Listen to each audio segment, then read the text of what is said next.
inicio a este acto de presentación del libro titulado Calón o el silencio de nuestro campo, del escritor arenusco y doctor en Filología Hispánica, teólogo y maestro, don Antonio Santamaría Ruiz.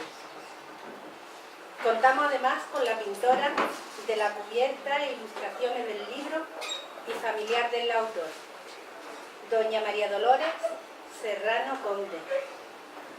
Nos acompaña también don Santiago López Ortega, profesor y vecino de Arenas, que nos hará una descripción del autor y su trayectoria literaria para dar la palabra finalmente al mismo, que nos introducirá de lleno en el contexto literario del libro que hoy presentamos. Don Antonio Santamaría es un escritor con una profunda formación humanística, capaz de abordar tanto la lírica como la narrativa en sus libros. Nació en la calle Iglesias, en el Rinconcillo, en los altos de la casa número 12 de Arenas, donde vivió sus primeros años hasta cursar sus estudios de primaria. Tras lo cual ingresó en el Seminario de Málaga, sin olvidar nunca su origen. Arenas quedó anesa a su experiencia vital, como subraya el propio autor. Es hoy, pues, un placer poder contar con su presencia, y es todo un honor poder disfrutar en nuestro pueblo con la presentación de un libro que nos revela unos pasajes del recuerdo en nuestro municipio, rescatando de la memoria lugares y acontecimientos cotidianos cercanos a todos los que vivimos la historia de Arenas. Es por ello que desde este ayuntamiento hemos querido mostrar nuestro apoyo a la iniciativa cultural de este ilustre vecino, desde el interés común que suscita un autor como don Antonio Santamaría, por su vinculación con Arenas y potencialidad literaria. Autor de varios libros, entre ellos Grito de Luz, Málaga, 1981, que es una visión lírica de la angustia vital del ser humano. Mare Nostrum, Málaga, 1982, donde se manifiesta la fuerza, belleza y antigüedad de nuestro mar Mediterráneo. Pentafonía, Málaga, 1988, un poemario dividido en 5 formas del verso. Juan Ramón Jiménez, La poesía y lo divino, Granada, 2008, un ensayo de crítica literaria. Y en este último, Calón o el silencio de nuestro campo, que es un libro de literatura costumbrista. No ha resistido la tentación de mirar hacia el pasado, de contarnos sus experiencias y repoblar todo un anecdotario de nuestra memoria. Una memoria que encontrará una clara identificación con nuestra propia historia. Supondrá todo un placer poder adentrarse a su lectura, mirar en ese espejo del tiempo y revivir lo aprendido en la palabra de don Antonio Santamaría. Desde el ayuntamiento queremos mostrar nuestra satisfacción y total apoyo a esta presentación, y teniendo plena conciencia de que servimos de ejemplo y referente para futuras iniciativas que se sumen al interés de ensanchar el horizonte cultural en nuestro municipio. Gracias por vuestra presencia e interés al acudir a este acto. Cedo la palabra a don Santiago López Ortega, que nos adentrará al mundo literario de don Antonio Santamaría Ruiz. Gracias.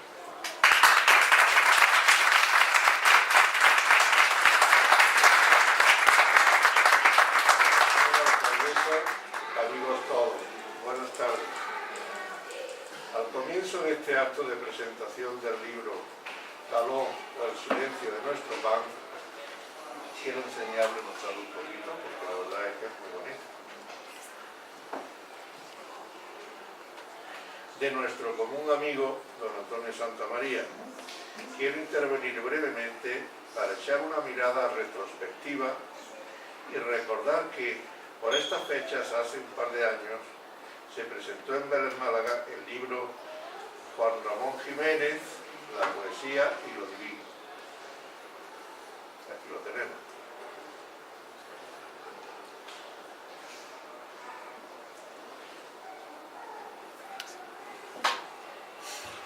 Se trata de un ensayo crítico que don Antonio lleva a cabo, una investigación sobre la poesía de madurez de Juan Ramón Jiménez y de los hallazgos últimos que marcan la cumbre de su poesía. Para llegar a esta meta, estudia en paralelo la evolución de la misma en el tiempo y el desarrollo de la propia biografía del autor de Platero y yo, Premio Nobel en Literatura en el año 1956. En él aparece el poeta como un hombre sucesivo, en acontecimientos.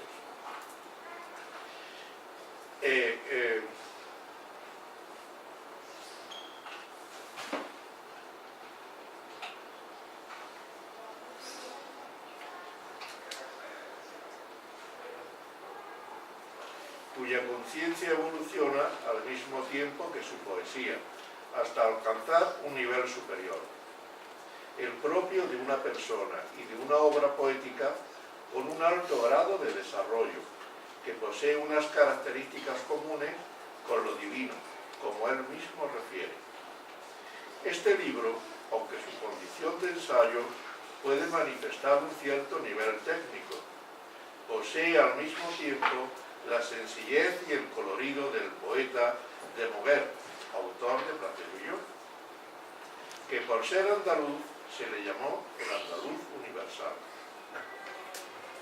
Comparte con nosotros la sencillez y la claridad de nuestra tierra.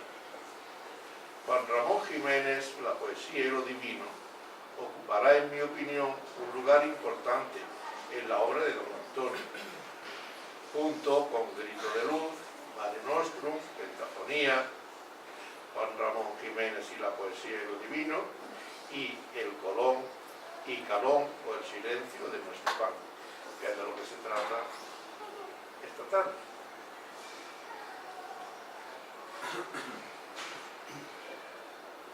Estoy seguro que a medida de que se le conoce, es leída y es disfrutada por todos los estudiantes y amantes de la literatura, no solo en castellano, sino también en otras lenguas. Muchas gracias a todos y especialmente a nuestro escritor por dedicarnos estos libros tan magníficos y tan ilustrativos, que gozamos todas las personas en leerlos. Yo, de hecho, pues en el colegio pues lo he estado tratando y estudiando con los niños. El que quiera leer y enterarse de don Juan Ramón Jiménez, pues que lea el ensayo este que don Antonio ha escrito. Muchas gracias, don Antonio.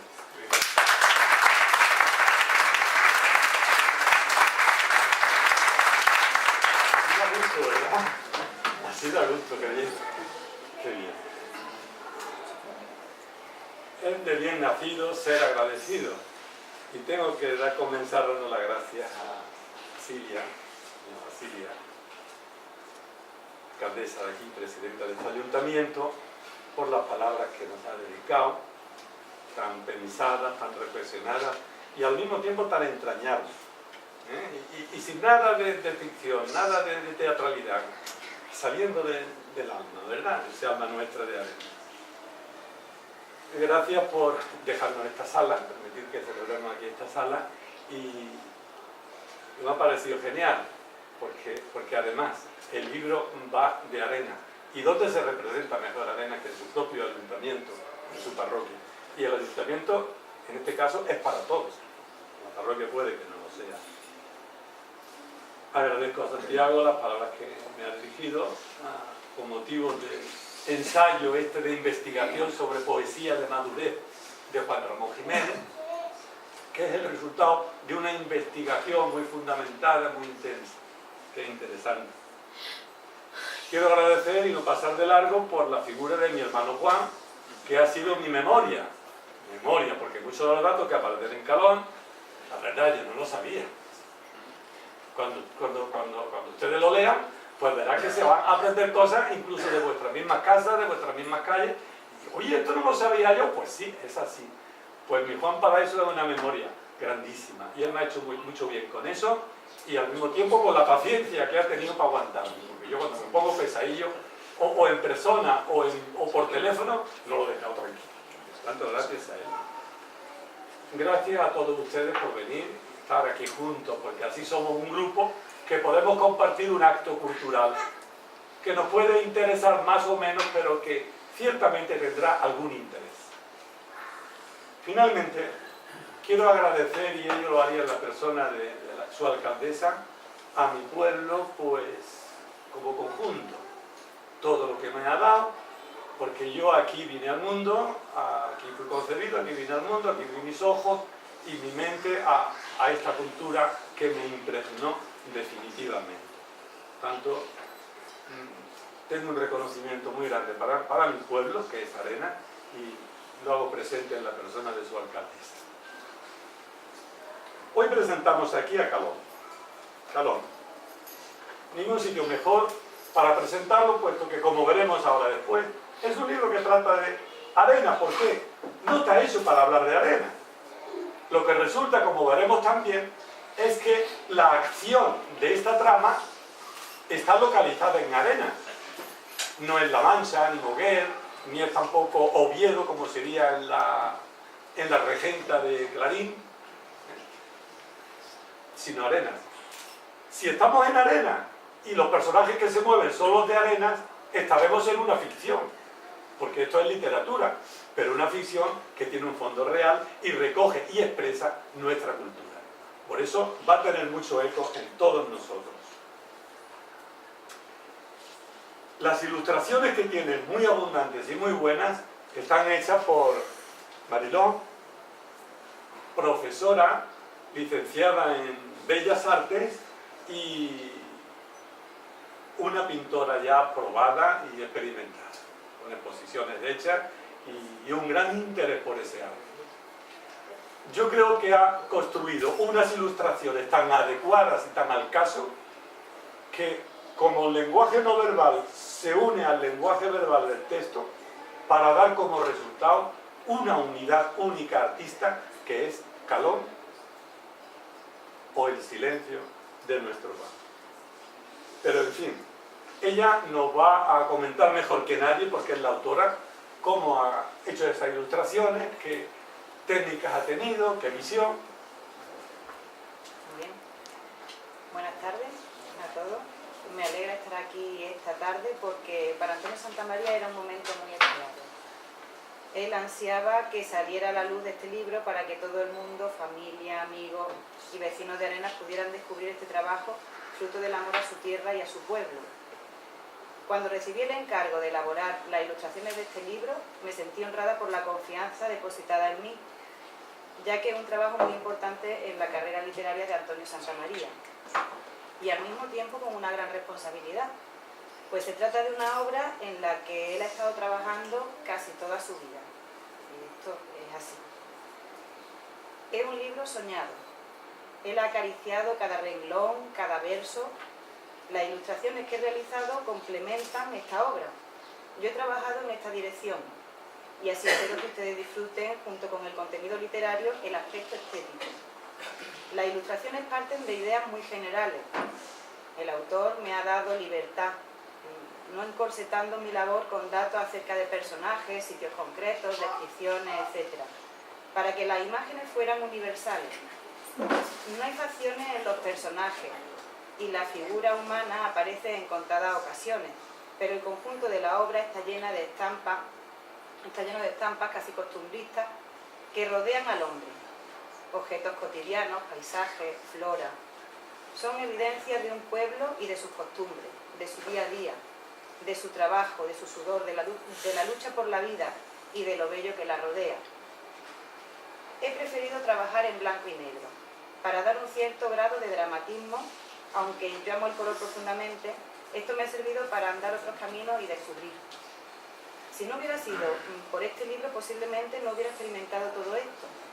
Estoy agradecida y contenta de haberlo hecho, para mi gusto satisfactoriamente, y ojalá que para el de todos ustedes también. Para la portada he elegido una gama tierra, sobre papel envejecido, que sugiere un tiempo pasado. Contrasta con el color de la rama sinuosa a modo de guirnalda, que corona portada y contraportada. Bueno, centrándome en la técnica, he utilizado para todas las ilustraciones el falso grabado, a veces llamado también falso linograbado. La palabra falso en todo contexto suena algo peyorativa, pero en este caso es todo lo contrario, ya que se trata de obra única, que no se puede reproducir por medios mecánicos como ocurre con el grabado tradicional. Y se llama así porque el contraste de la tinta con el fondo del papel recuerda a lo grabado en algunas de sus técnicas, y es precisamente la técnica lo que da coherencia al conjunto, más que la búsqueda de una unidad estilística. En este sentido me he permitido libertades que Antonio Santamaría ha entendido y sabido acoger. Bueno, espero que disfruten de esta obra, que es un tesoro muy valioso, rescatado del recuerdo de Arenas. Gracias.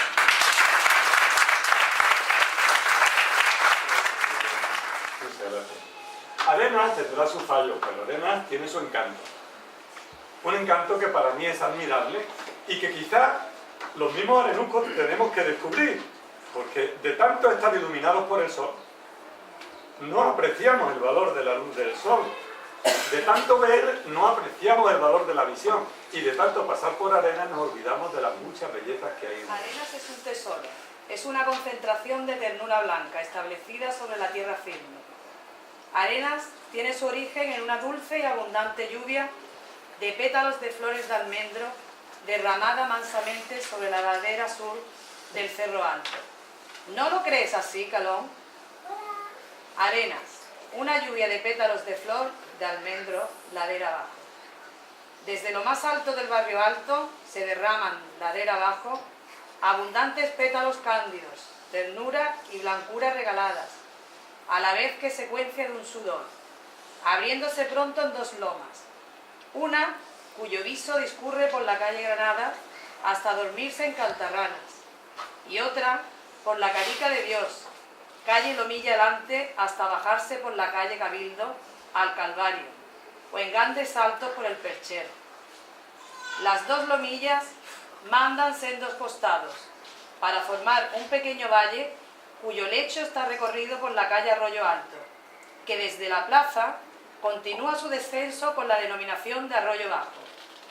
La carretera, junto al río, pone el límite por el sur a esta cascada de pétalos blancos de flor de almendro, que se depositan y suceden ladera abajo. Arena es aromático, sabroso y entrañable como un pan tierno recién sacado del horno, que quema y cruje si lo aprietas, pero que siempre está en el centro de la mesa, de la vida y alimenta. Vamos a ir dando una serie de pinceladas porque el libro es grueso y quien lo lea pues se va a empapar de él.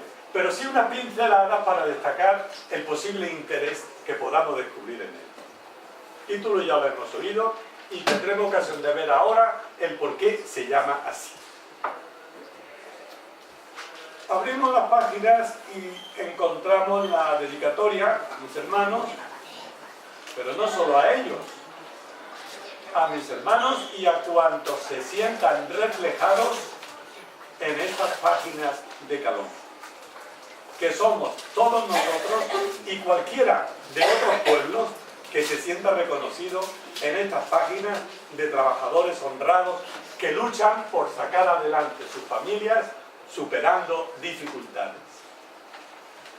Le siguen luego dos frases de frontal, magistrales. Una de Juan Ramón Jiménez, como no podía ser menos, de ideología, que dice así: el canto del ruiseñor llena la noche más que el relincho del caballo. El canto del ruiseñor llena la noche más que el relincho del caballo. ¿Qué verdad es esto? Y otra frase que cojo dice lo siguiente: no es lo que está roto Dios, ni el campo que Él ha creado. Lo que está roto es el hombre que no ve a Dios en el campo.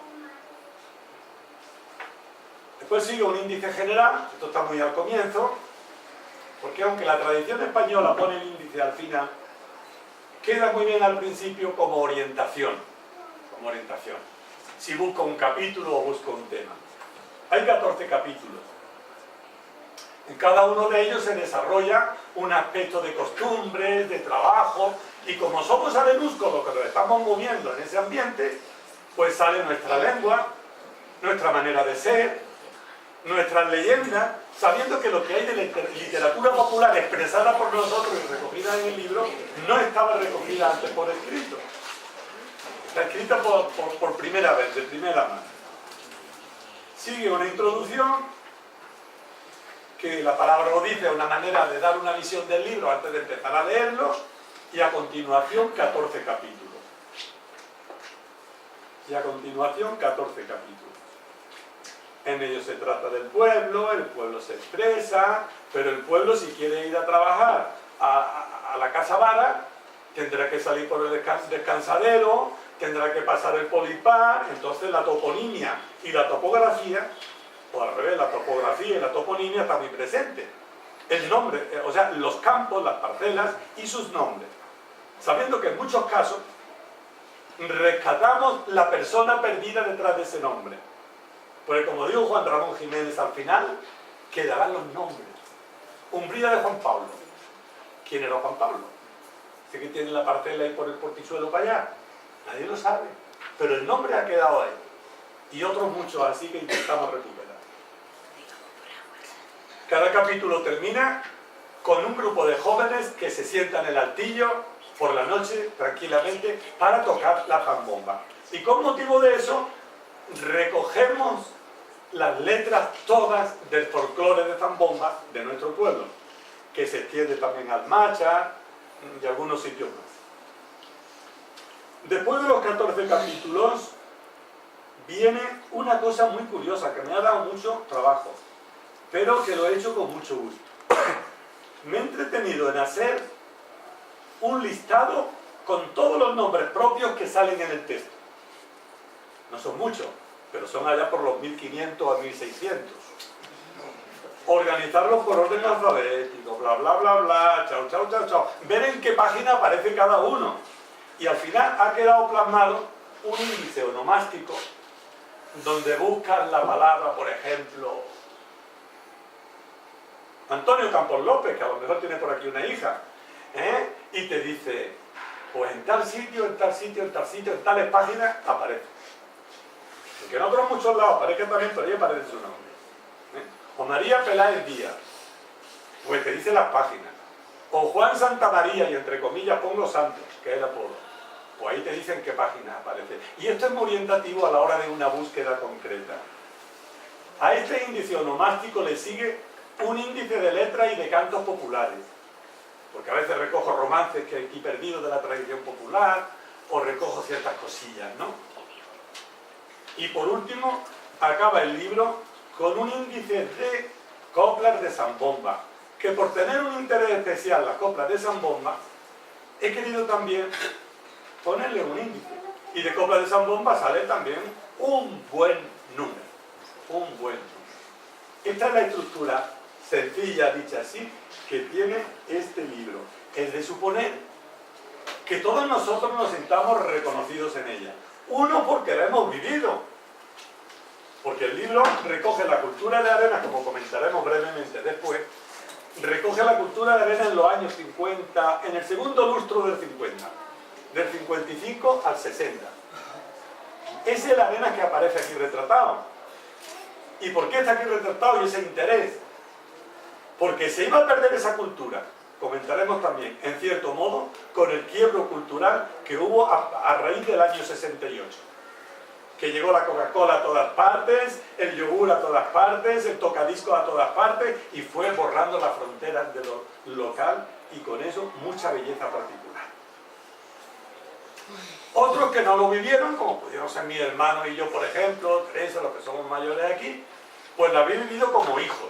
Y otros, pues, el eco lo conservamos, porque se trata de arena. Concretando ya, estamos ante un libro que podemos calificar de literatura costumbrista.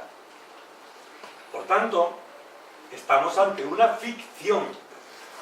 No es historia, no es un acta histórico de sucesos a través del tiempo.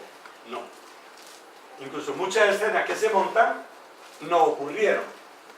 Pero las que ocurrían más o menos así. Es una ficción literaria, costumbrista, pero establecida y construida sobre un fondo histórico, social, cultural y de personas concretas, históricas y reales. ¿Quiénes son esas personas? Pues nosotros, los arenuscos. Los arenuscos.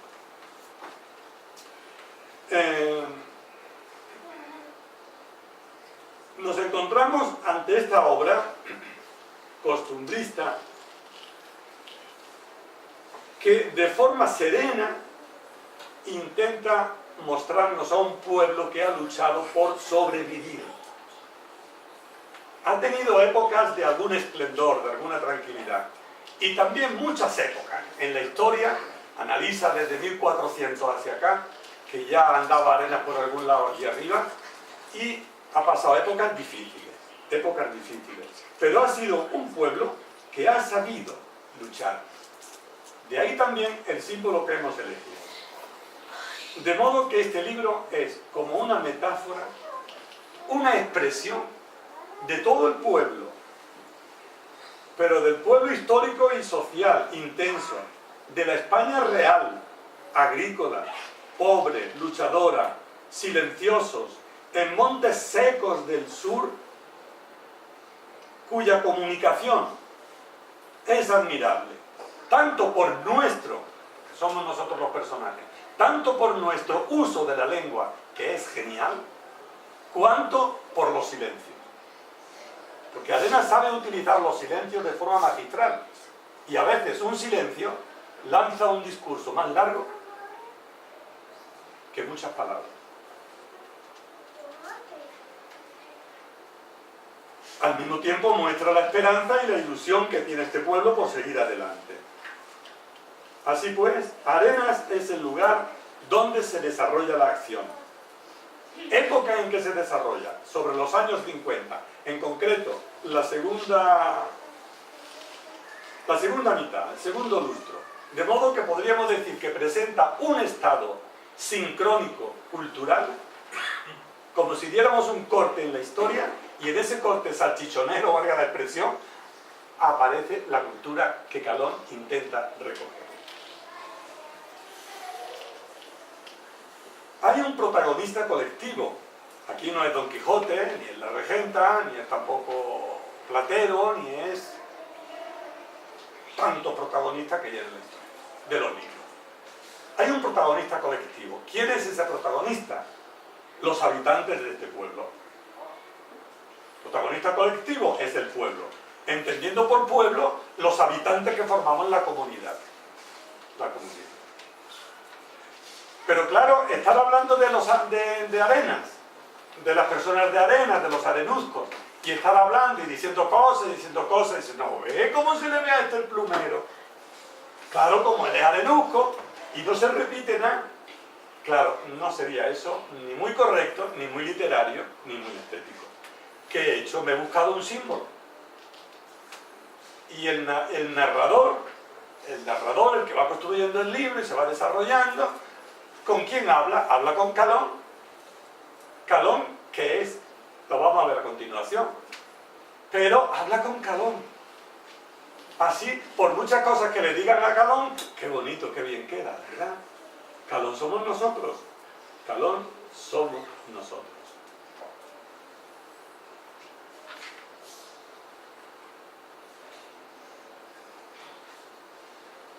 Calón es un animalito que habita en nuestra tierra. El camaleón. Un camaleón. Pero si le pongo el libro camaleón, no vaya lo lento que hubiera ido. Camaleón. Pero claro, de camaleón no sale Calón. Porque camaleón, si lo observamos en la lengua española, en muchísimas regiones de España, por ley interna, por dinámica interna de nuestra lengua, tiende a convertirse en calameón, porque la lengua hispana se fluye mejor por ahí. Como pasó con la palabra crocodilus, latina, que dio crocodile en inglés, crocodile en Francia, y en español de crocodilus tenía que haber dado crocodilo. Pero decir un crocodilo a nosotros nos cuesta mucho, porque la lengua nuestra no se presta a ello. Nos sale más fluido, fluye mejor, cocodrilo. Y tanto se instaló que se admitió como palabra culta y ahí está. Pues bien, en esa línea anda también la palabra calameón. Se llega de camaleón a calameón bailando dos letras, la T y la L. Lo que en lengua se llama una metátesis, un metaplasma. Claro, si a calameón le corto el centro de la palabra, he construido una síncopa. Como si de frasco, un nombre muy común en nuestro pueblo, por lo menos antes, frasco.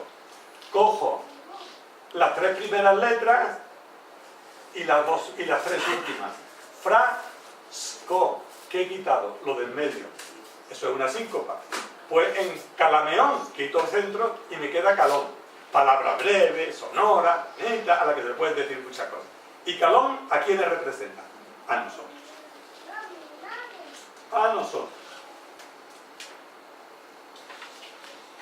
Ahora podemos ver un picoteillo de algunas cosas de esta obra. Arenas tiene momentos muy hermosos. El amanecer en Arenas es precioso. Precioso. Si lo miras desde el castillo, cuando el sol por la mañana topa en las alturas del barrio alto, cuando por la tarde el sol en el ocaso ya va buscando su salida para irse a caminar por otros territorios, cómo nos ilumina desde aquí los arreboles, pues nos reparten su rojez. Tiene sus ratos preciosos en el alba, en la salida del sol, en el ocaso, en el centro. Arenas tiene una belleza importante en este rato. Y a mí me llama la atención de un modo especial el atardecer que yo viví muchas veces como niño. De levante apunta una brisa agradable que da el toque de perfección a un día que comienza a vestirse de cálido. El crepúsculo se ensombrece por momentos y la luz eléctrica ha venido ya. Los niños dejan sus juegos y se encaminan a sus casas porque el tiempo libre ha llegado al límite. Y además tienen que hacer las tareas del colegio, como muestras, copiados, cuentas, problemas o aprender las lecciones de memoria. No suelen ser muchas, porque casi todas se quedan hechas en las horas escolares. Ya alumbra el farol con su bombilla grande y alargada, como una breva burrera dentro, en la esquina de la casa de Rafaelico Aillo, el marido de Mariquita Punto, y el de la esquina de la casa de Mariquita López, frente a la casa de Laureano en la Carica de Dios, o el de la esquina de la casa de Rogelio, el de Eulalia, alumbrando el llano de la iglesia, junto al que está en la misma esquina de la iglesia, frente a la casa de Elisa, la del sillero.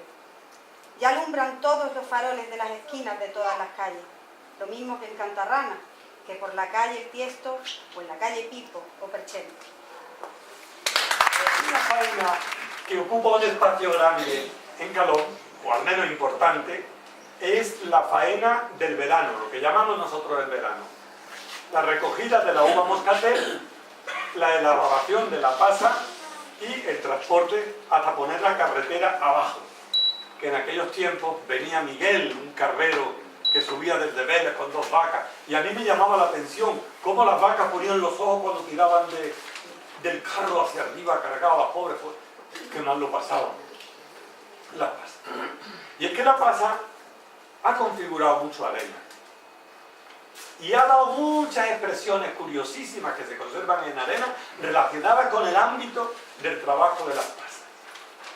Bueno, ¿para qué citar la poda? Antes la desarnilla, cuando se desarnillaba, la poda, la cava, la vina, la despunta, la tapa. Entramos ya en los meses mayores. Entramos en los meses mayores. Y en esos meses mayores en los que ocurrían muchas cosas. En los meses mayores, pues los niños teníamos tiempo para jugar, procurando que no hiciera mucho sol, porque el sol caía a plata y las mamás no lo prohibían, pero era el tiempo en que teníamos tiempecito para jugar en la carretera, aquellos juegos de temporada. Era un tiempo precioso. Era un tiempo en que se preparaban las cuadrillas para la siega, que la siega se daba entre julio, junio, de San Juan a Santiago, de San Juan a San Pedro van 5 días. Tira la hoz y vente, bien de mi vida. Eso ocupó otra parte muy importante en Arena, porque daba pan. Daba pan. En meses difíciles, en meses duros, porque no había tampoco mucha protección social en aquellos años 50. Después venía la almendra y entramos con la pasa. ¿Para qué decir lo que es la vendimia? Ni a dónde la llevábamos. Y que había que tenderla con cuidado, la cara, lo de arriba, lo de abajo, tratarla con cariño para que no se deslustrara, luego se van secando, la levanta, la caja, a un sitio, a otro. Una faena inmensa. Y una faena inmensa que la vivíamos como unidad colectiva familiar. Porque durante el invierno, el niño se va a la escuela, papá preparaba el borriquillo y se iba al campo, mamá se quedaba en casa, cada uno tenía sus tareas, pero en el verano era la familia la que se iba al campo. Vivía en un espacio pequeñito, allí apretado con el calorcillo y el olor de las pasas, allí apretadito, y todos trabajaban. No había colegio en esa fecha, todos teníamos algo que hacer, todos colaborábamos, es decir, había una convivencia admirable. A pesar del trabajo intenso, así era el verano, la faena de la pasa. En cuanto a las faenas propias de la recolección de las pasas, nos planteamos comenzar muy pronto con la limpia y la llena de racimales porque el zarzo está subiendo. Se han enfriado las pasas de algunos cajones y además no todas son de las veras, sino que también hay tripas buenas y más que suficientes de clase extra para el careo. En consecuencia, muy pronto, Calón, estarán las burras debajo de la enramada constatando cómo desfilan sobre ellas los formaletes con los calzos listos para ser prensados, de manera que los guarritos y la cara adquieran su forma y aspecto definitivos para ser envasados a continuación.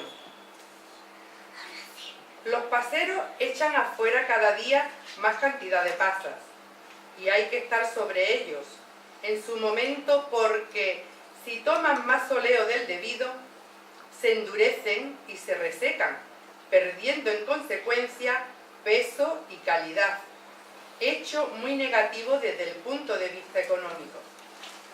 Ya no vale andar tanto de cancaneo, ni tantas idas al pueblo, que el verano quiere celo y hay que andarse listo y echarle más valor que un torero, porque como decía aquel, camarón que se duerme, la corriente se lo lleva.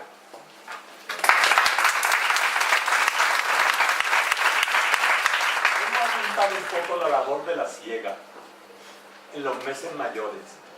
Meses muy vacíos, hasta de dinero, porque la faena del campo paraba con la vina y acababan muchas cosas. La vina era una labor menor, la cava era más intensa.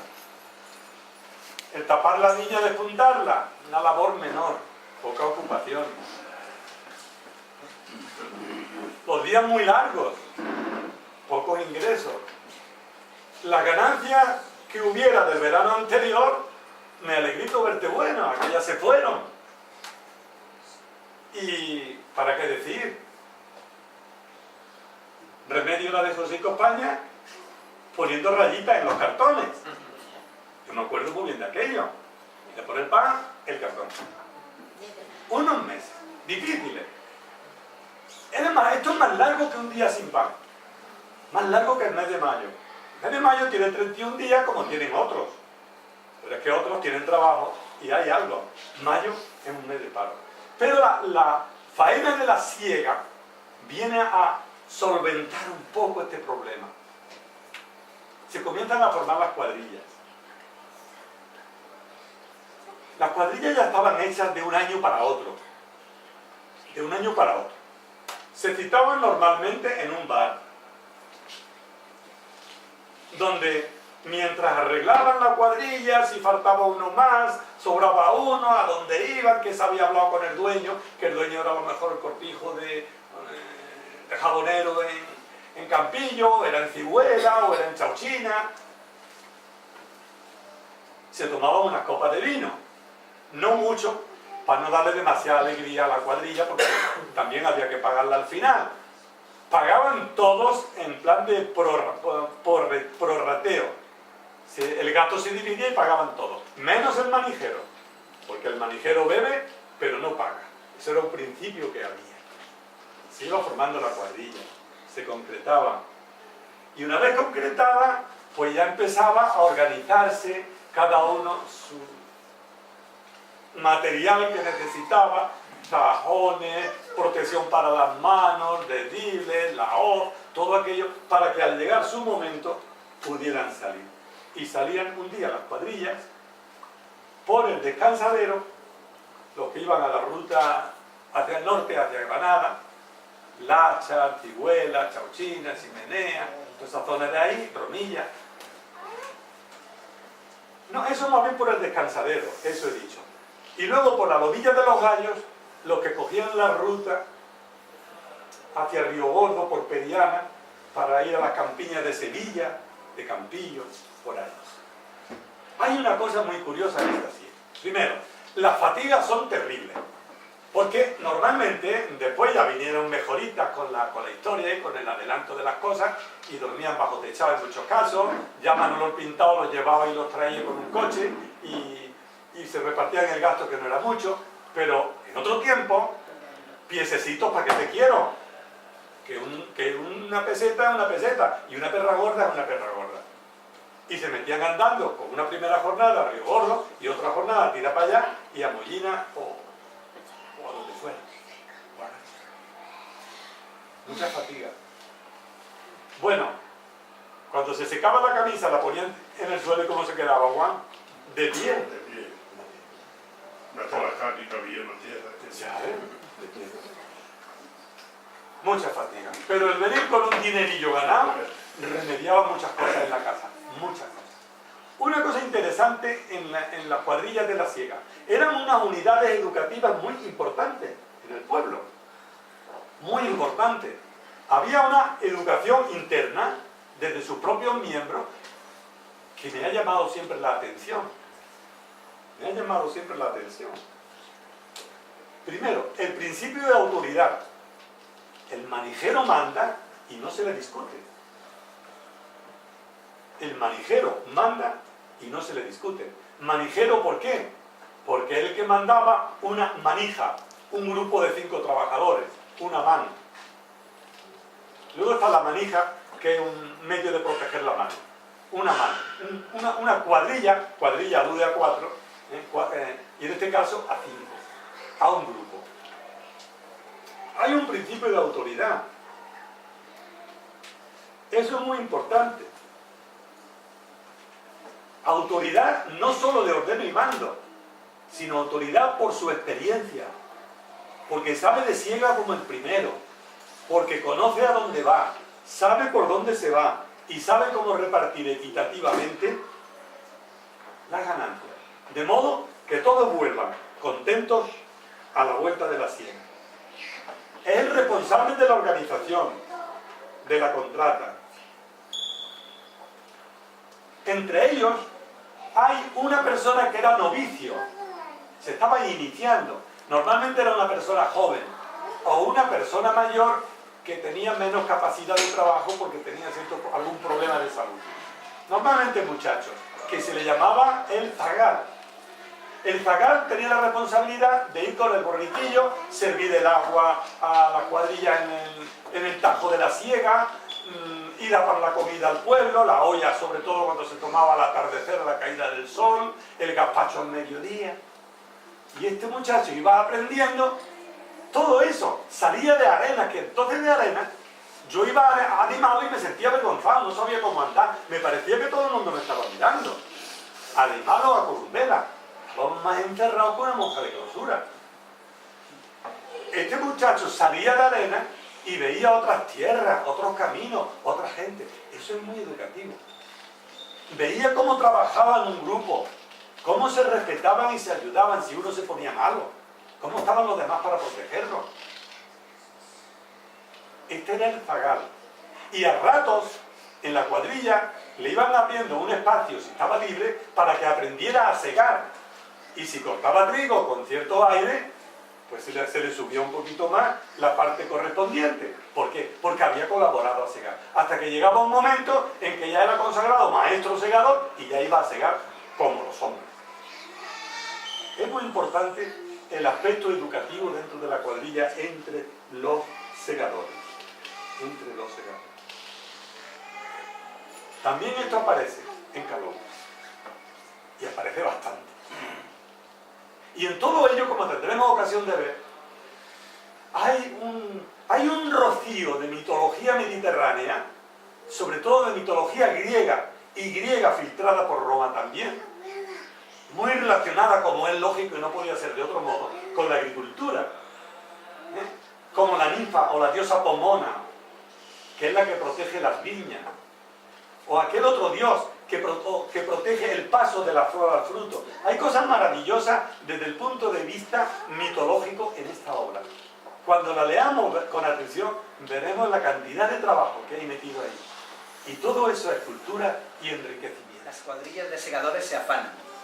Estas son algunas de las principales cuadrillas de Arenas, que andan ahora afanadas en reuniones y preparativos previos a la partida. Antonio Martín López, el Meno, es el manijero de una cuadrilla en la que va como segadores Antonio Peláez Campos, Prechao, Alfredo Martín López, el Meno, José García Mesa, el Moro, Laureano Hurtado Pérez, el de Diego, entre otros. Esta cuadrilla está compuesta por unos 14 hombres y va a segar a la finca El Chaparral, en Moraleda de Zafallona, provincia de Granada. Antonio Martín está pensando en dejar de ser manijero y piensa sucederle en esa responsabilidad a Antonio Peláez Campos. Veremos qué pasa. Victoriano Cuadra García, Gaspar, es manijero de una cuadrilla bastante grande que reúne a unos 30 hombres. Segan en Cortijo Grande, de Cigüela, también en la provincia de Granada. Andrés Campos Peláez coordina como manijero otra cuadrilla numerosa. Siegan en el Cortijo Buenavista de Campillo, cuya dueña es Ana Llamas, en la provincia de Málaga. Mira cuántas cosas vamos a encontrar en Calón, que los que han nacido después del año 80, 85, para acá, no lo poseen en toda su riqueza porque no lo han vivido. Lo tienen como referencia contada, pero según pasan los años, también olvidada. Y los chicos ya nada. Por eso, he pretendido yo desde siempre, porque decía Mariló que es un trabajo recogido de mucho tiempo, y efectivamente, yo tengo en mi carpeta letras de zambomba escritas en papeles amarillitos ya, de aquellos con los que cubríamos las cajas de las pasas, papeles de vestir, que le llamábamos. Ahí tengo yo letras de zambomba escritas. Tenía la intuición de que la tradición cultural expresada esa tradición cultural que van dando los padres a los hijos. Ya se rompió. ¿Cuándo? Cuando esa cultura la fue dando la televisión a los niños. Ya los padres no le contaban los cuentos a sus niños, ya se los contaba televisión. Con lo cual se quebró la tradición por ese lado. La tradición literaria, la expresión literaria, tradición de folclore, las coplas de zambomba, el campo va de capa caída y eso se veía por días, porque nuestro campo, con toda su riqueza y maravilla, es poco productivo. Los sueldos caros, los frutos baratos, el campo se va dejando solitario, solitario, solitario. Al dejar el campo, el verano se queda atrás y con el verano la zambomba. La zambomba. Hasta las candelarias se quedan atrás. Y cuando viene el riesgo de incendio porque no llegan, hasta se prohíbe. Calón, cuando digo calón, digo calaneón, pero no estoy diciendo calaneón, estoy diciendo nosotros, los arenuscos. Y nosotros los arenuscos somos todos los que estamos en Arenas y queremos a Arenas. Hablemos inglés, francés, ruso, polaco, árabe, lo que sea. Personas honradas que luchamos por superar unas dificultades y salir adelante. Eso es Calón. Un puente que une los abuelos con los nietos. La tradición perdida en los años 50, 60, recuperada en los años 12. Un poco. Y a partir de aquí se van a establecer, y con el tiempo todo llegará. Nunca le daré problemas al ayuntamiento, pero sé que un día se va a encontrar con problemas cuando llegue un autobús diciendo que queremos conocer tal cosa, queremos conocer tal otra, que cuando yo lo sepa le diré, Basilia, mira que preparaba algo para esta gente que van para allá, y que van a comer en la casa de Pepe Juanete, o van a comer en la casa de arriba, o de abajo. Arenas. Hay mucha gente preguntándome que dónde queda Arenas en el mapa. El otro día en un colegio que estuvimos Puri y yo, y un grupo de profesores, hablando de este tema en un colegio. Bueno, pues tuvo que decir el mapa dónde estaba, se les metió hambre por conocer Arenas y por venir a Arenas. Qué curioso, qué interesante. Y eso nos viene muy bien a todos. A mí que soy arenusco me pone más contento que un 8. Calón es un puente de cultura. Decíamos la topografía y la toponomía. Topos significa límite, ¿verdad? Límite. Linde. Y ges en griego, tierra. Grafía, descripción de la tierra.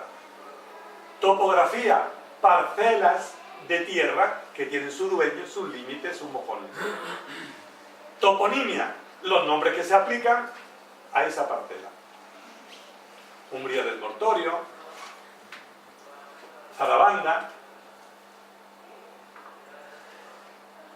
Umbría Guachivero, un campo tuyo, ¿cómo se llama?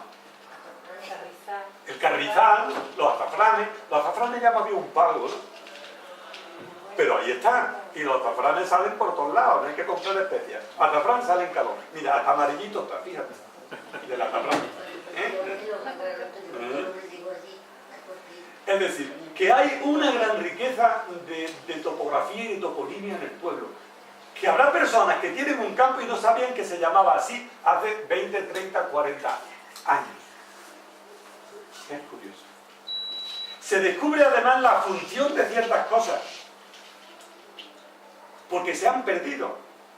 Y la costumbre de visitar a abuela Tena, que va todas las tardes, a tu Sí. puto, a tu madre, todas las tardes, Sí. todas las tardes. Pero vamos, eso ya es una cosa muy particular. Muy Todas particular. las tardes, todas las tardes. En el caso de un pozo que había en Arena, que no servía para dar agua, ni para beber, ni para lavar.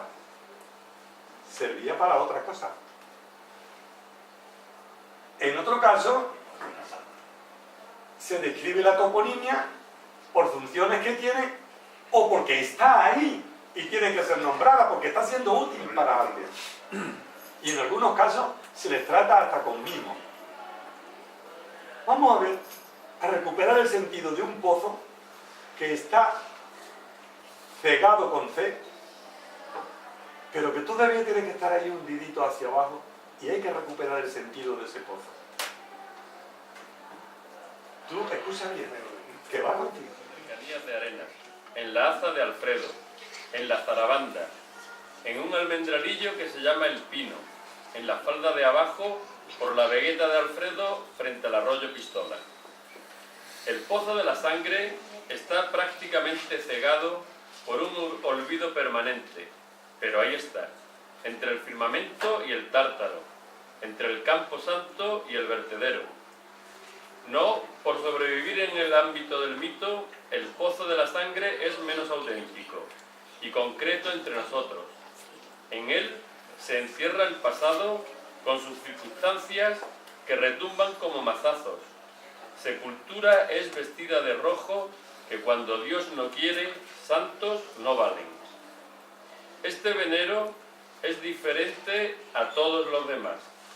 No se mantiene por la utilidad de su agua en usos domésticos o en el riego de pequeños huertos familiares.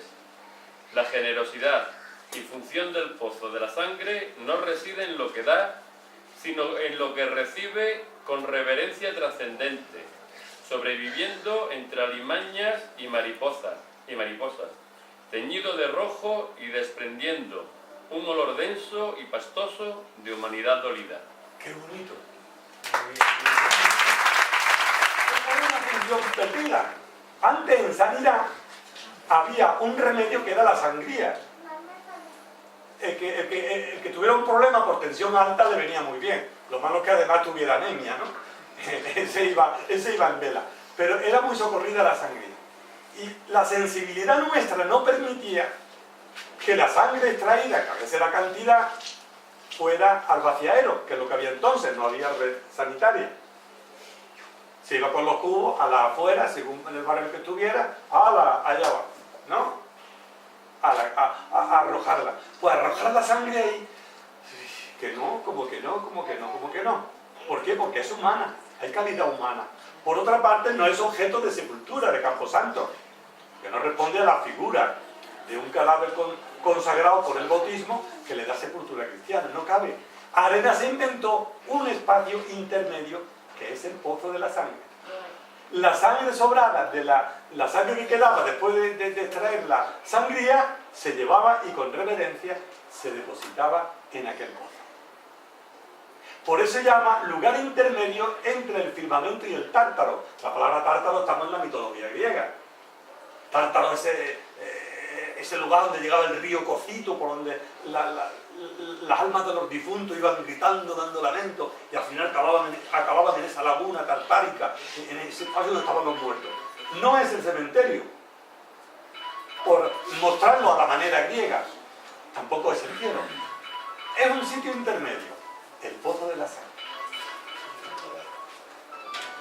El pozo de la sangre. Bueno, pero no todos son así de recios, así de duros. Hay otros pozos que no se dedican a recibir, porque este no da, este recibe. Almacena, conserva y respeta. La función del pozo de la sangre es admirable. Eso habría que localizarlo y marcarle un espacio y poner ahí una plaquita. A ver lo que digo. A ver lo que digo. Bueno, yo no he dicho nada, yo que me digo cosas, pero vamos. En otros casos la visión del lugar, la visión del lugar es una visión bonita de algo que tenemos aquí y de la que nos estamos utilizando. Años 50, ¿eh? No me digan ahora, ¿dónde está ese pozo? Porque el otro día venía yo ya saliendo de la Pozuela para acá, bajé a ver el pozo de los Arcos y me vine para arriba, triste, lloroso. Porque el pozo que yo describo ahí es el que yo conocí y veía desde la escuela todos los días, porque la escuela estaba entonces en la casa de... ¿Quién vive allá? En la casa de Martín, allí la... Pues vamos a ver otro pozo, ya que estamos en topografía y topografía. En este terreno se encuentra la fuente que llamamos la Tinajuela, en el mismo arroyo que el Pozo Perdido, más arriba, en el pago de la Tinajuela.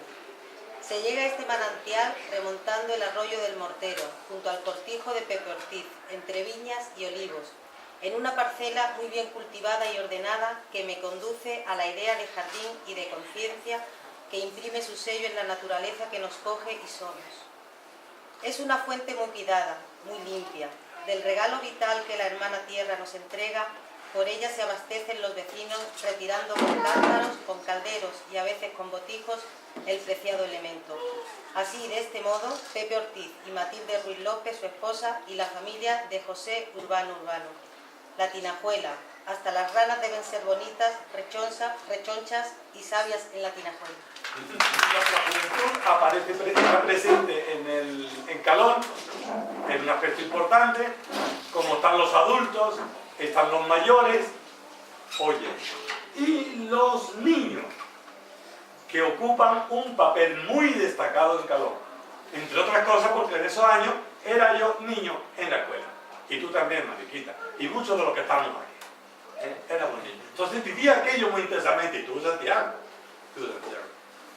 Estábamos todos en la escuela, nosotros una serie de... Bueno, pues es curioso, los niños siempre, como dijo en el libro del profeta Khalil Gibran, no son nuestros, son flechas lanzadas al futuro. Ellas tienen su propio futuro, tienen su propio tiempo, y cuando tenemos un hijo, nuestro tiempo se acabó. Ya vivimos en el tiempo de ellos. Pero ellos nos siguen por delante, porque son flechas lanzadas al futuro. Y si no, ponte tú y pon a tu nieto delante de un ordenador. A ver quién tiene más habilidad.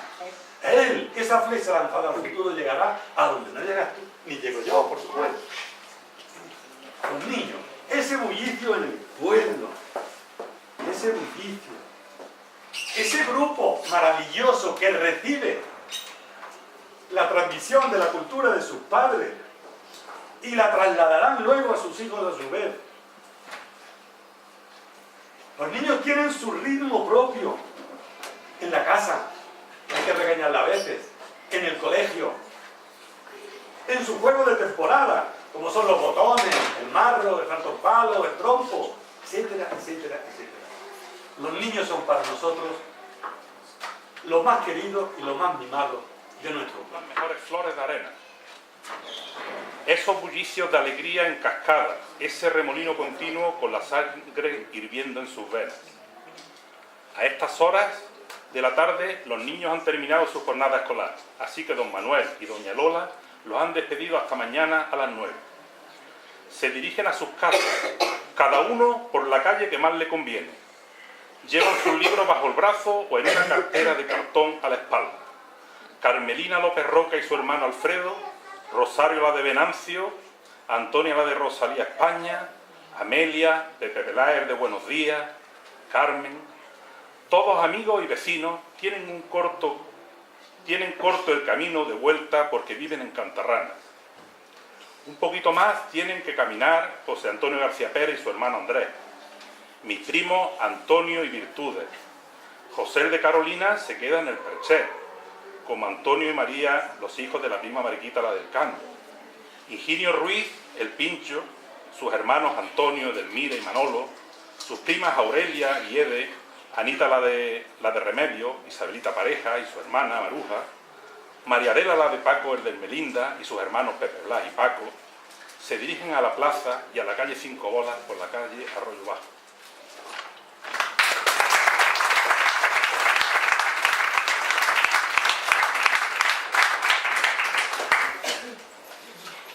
En Arenas aparecemos no solo los que estamos aquí y luchamos, porque Arenas se suministraba mucho, se autoabastecía en muchas cosas, pero no en todo. Teníamos que recurrir a Vera por provisiones. La calle Las Tiendas podría contarnos muchas historias, sobre todo los tenderos, los que estaban en la industria del comercio, y muchas personas de oficio que subían a nuestro pueblo a ofrecernos su trabajo en el campo en que ellos eran expertos. También hay que hablar de tiempos difíciles. Subían con sus cacharros de trabajo a cuestas, caminando. Pensemos lo que es traer un camacho de pescado a la espalda, con el asa larga cogida en la cabeza, con un roete o con algo, con la almohadilla, o subir empujando algo desde Vélez hacia arriba. Así nos llegaban, por ejemplo, digamos algunos, y todo esto aparece en Calón, como un aspecto de vida en nuestro pueblo. A ver si nos suena un poquito. El azafranero. Yo le puesto hasta la música, lo he transcrito a la música. Y pongo por esto, como si fuera una foto plantada, el pentagrama con las notas con cura azafranero. Era un hombre alto, delgado, muy serio, con un sombrero grande, traía una cesta ancha vendiendo especias y dejaba una romita por la calle, el azafranero. El afilador. Había otro más terrible, el capaor. El capaor. Pero tío, es que eso, en medio de la calle, los niños todos alrededor mirando. Claro, un niño decía, ven para acá, no, te voy a capar. Y el niño se va a correr, porque sabía de que iba a la fiesta. El pescadero. Después ya vino la bicicleta, que fue un alivio. Después la moto. El coche ya fue lo más. El ojalatero, que aquí no era ojalatero, aquí era el latero.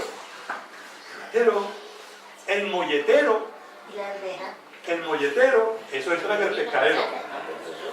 El juglar, que eso era curioso, que venían recitando romances y repartían unas hojitas color de rosa de papel cebollita endeble, a cambio cogían unas moneditas. El sillero, que venía con su haz de aneas a la espalda y su aparataje para trabajar. El charlatán, el comisionado, muchos oficios. Oigamos algo de lo que aparece en Calón en este sentido, en este aspecto. El afilador. Temprano llegó al pueblo el azafranero, pero tampoco se quedó dormido el afilador, que no se le pegan las sábanas al afilador. Aún cantan las ranas en el río y los mocheros ocultos en las ramas de los olivos y de los algarrobos. Y ya ha dejado atrás el puente de la rata, el afilador, y pasó la revuelta de la San Roca, empujando su carretón. Su carretón con una rueda muy grande, que siempre atrajo mi curiosidad, y con una rueda pequeña, de piedra, la mueve, de la que saldrán ráfagas, oleadas de chispas de fuego, chiribitas entusiastas y vitales, breves hasta la sorpresa. El afilador llega envuelto en una atmósfera de perfección y de plenitud, pese a la sublime condición de su figura que Dios hizo fértil a la estéril, y primero al último. El afilador endereza lo torpe, afila lo romo, dispone el filo mismo del acero para ganar terreno al fuego, frescura y humedad a los montes secos, pan a la mesa del pobre, vida a la muerte, o quién sabe, muerte a la vida. Según Eusebio Fernández, el afilador sería el destinatario de la carretera que se construyó en los primeros años de la década de los 30, por la influencia del ministro Ramos. Hasta entonces solo había un camino, el camino de Delhi. Una pinceladita para que veamos por dónde va la visión mía, que no se trata de hacer colecciones de letras, ni colecciones de esto ni de aquello, no. Es la vida del pueblo que está huyendo y está bailando allí en la roseta, en que está viviendo en ese momento del día. Y hay un momento del día que es por la noche, cuando ya en los cortijos hemos recogido las cosas, porque son muy ordenaditos. Además, como el espacio era pequeño, si no lo organizaba, apague vamos. Recogíamos las cosas, guardábamos los formaletes, si venían del paseo los metíamos en los cajones, organizábamos los tableros con las pasalitas. Después la mamá o la hermana o la hija, la tarea femenina entonces, se barría las losetas, se arreglaba aquello, incluso si había agua. Después de ser utilizada por otros menesteres se regaba un poquito todo aquello, o si había un don Pedro en aquellos reates. Y ya después de cenar, se cenaba temprano, ya había oscurecido. Si había algún grillo por ahí despistado, pues ya estaba cri, cri, cri, cri. Y nunca faltaba un mochuelo. Allí en Carrillo aparecía siempre uno por los olivos de la Bicha, con su mío, mío, mío característico. En ese ambiente ya, donde el calor del día había quebrado, había llegado la oscuridad, los jóvenes todos nos habíamos lavado un poquito, nos habíamos arreglado, el cielo se había cubierto de estrellas, muchas estrellas, porque en nuestro campo hay muchas estrellas. En la ciudad no hay muchas estrellas porque se pierden, como no sean las de Hollywood. Las del cielo se les pierde. En nuestros campos muchas escenas. Y en ese ambiente salíamos de la enramada a un sitio cerca donde nos llegaba el resplandor del perico o del quinqueo o lo que hubiera por allí para tocar la zambomba. Ya estaban los colchones estirados para terminar de tocar la zambomba y a dormir. La zambomba además que era un instrumento muy personalizado, no nos costaba un duro. Se hacía con el pellejo de un conejo que habíamos criado en nuestros corrales y que al matarlo lo limpiábamos y se curaba pegándolo a la pared con el calcio de la pared de algún sitio apartado en nuestros corrales o en nuestras trasteras. Se curaba. Pues bien, ese pellejo tan personalizado lo uníamos a un tiesto que se hubiera roto de alguna cosa, de un catarro roto o algún tiesto, porque no íbamos a gastar dinero en eso. La verdad es que no había dinero para zambombas. Por otra parte, el carrizo, pues iba al carrizal más cercano que tuviéramos, nosotros la Fuente Peláez, ese arroyo que viene de arriba del Cotillo Rafaelito Gómez hacia abajo, hacia el barranco. Esas eran las zambombas. Y al mismo tiempo, el grupo de jóvenes que se reunía con sus cantos, se le olvidaba el trabajo, el calor del día, ya estaban a gusto, se charlaban entre ellos y encontraban la expansión a su espíritu. Expansión diciendo cosas admirables o cosas hermosas con los cantos. Y en otros casos, en caso de gente encariñada o enamorada, que andaban un poquito en amores, se utilizaban las letras de la zambomba para decirse lo que con palabras le hubiera costado más trabajo.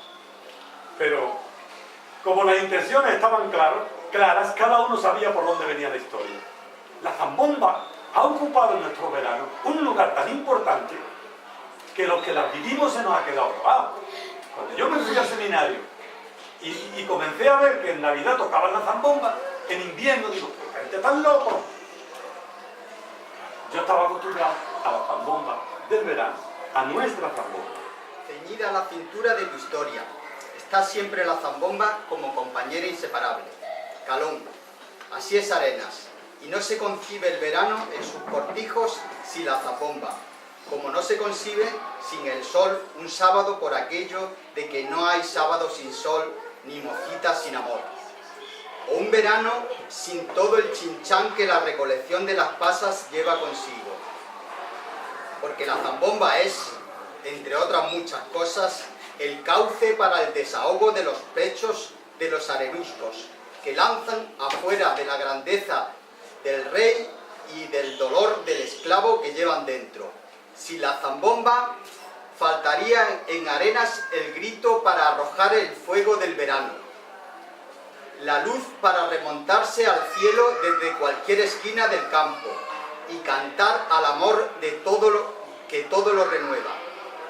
Faltaría el ritmo rústico para medir sus pasos por los filos de los montes bañados de noches y de lunas, por las alturas que les atraen a la luz que nunca se extingue, y por el centro mismo de los corazones, donde el espíritu es siempre poderoso y humilde, y coincide con el centro mismo de Dios, enredado en lo inextenso del ser y en la maravilla de la paz y del esplendor siempre gratificantes.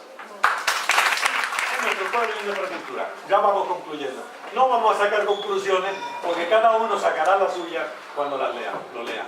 E irá descubriendo los aspectos que más le interesen, ojalá que muchos. Pero sí quiero decir una cosa. Calón no es un camaleón. Ese es el símbolo con el que yo hablo. Calón somos nosotros. Los que estamos y los que nos precedieron. Y los que vendrán. Y los que se suman a nuestra comunidad. Porque Arenas ha sido y tiene que seguir siendo una comunidad abierta. Por eso, buscando ya al final, dirigiéndome a Calón directamente, de una forma apelativa, te digo, cuida tu memoria siempre. Recuerda tu origen, tu cultura. Conócelos y profundiza en su conocimiento, que será lo mismo que profundizar en ti, en descubrirte en él, y como agradable consecuencia inmediata, te sentirás ubicado permanentemente, enraizado y serás miembro de un pueblo.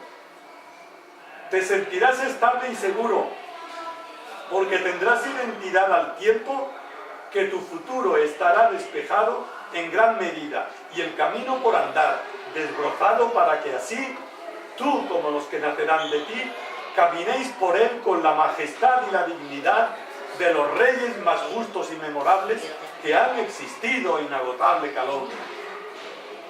Y quiero añadir para concluir ya de verdad un poema que no es de la tradición popular, sino que lo he traído yo y lo pongo ahí, en el que digo: ¿cómo me admira la ilusión de mi pueblo?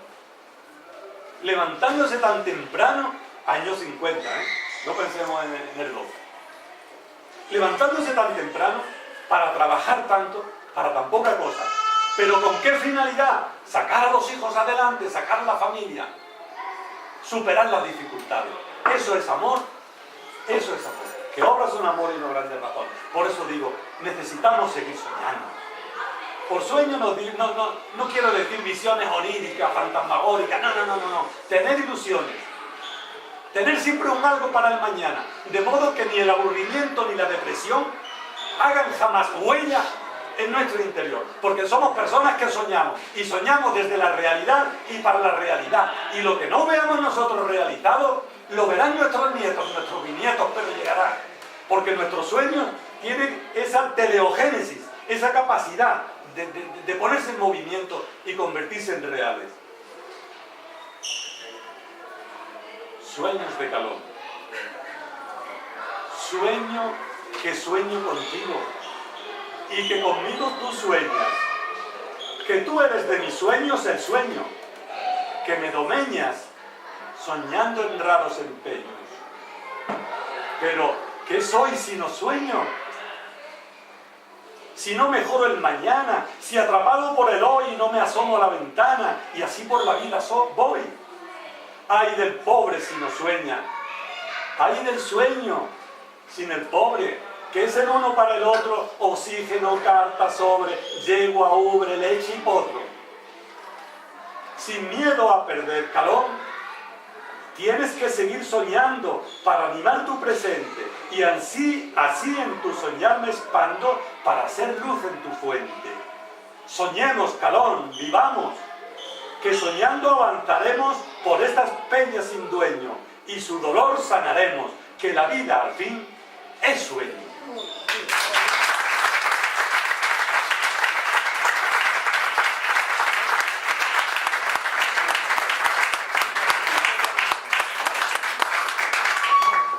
Bueno, tomo la palabra de nuevo para cerrar este acto. Quiero agradecer la colaboración de la pintora doña María Dolores Serrano Conde, al profesor don Santiago López Ortega, a los familiares y amigos por su lectura y colaboración, y finalmente el esfuerzo y dedicación realizado por tan ilustre escritor, vecino, arenusco, don Antonio Santamaría Ruiz. Antonio, te queremos. A quien te transmito desde aquí mis deseos de éxito con Calón o el silencio de nuestro paz. Mi agradecimiento por elegir tu pueblo, Arenas, para la presentación de este libro y hacerte saber que cuente con nosotros para los próximos que vendrán, seguro, y poder así compartir de nuevo una tarde tan entrañable y enriquecedora para la cultura de nuestro municipio, que cuenta ya con un libro imprescindible en nuestra estantería. Ahora os invitamos a tomar y a compartir un rato una copa de vino de nuestra tierra, del terreno, abajo, a la entrada del ayuntamiento, donde también se encuentran los ejemplares de Calón para los que queráis comprar alguno y disfrutar de este estupendo libro. Muchas gracias.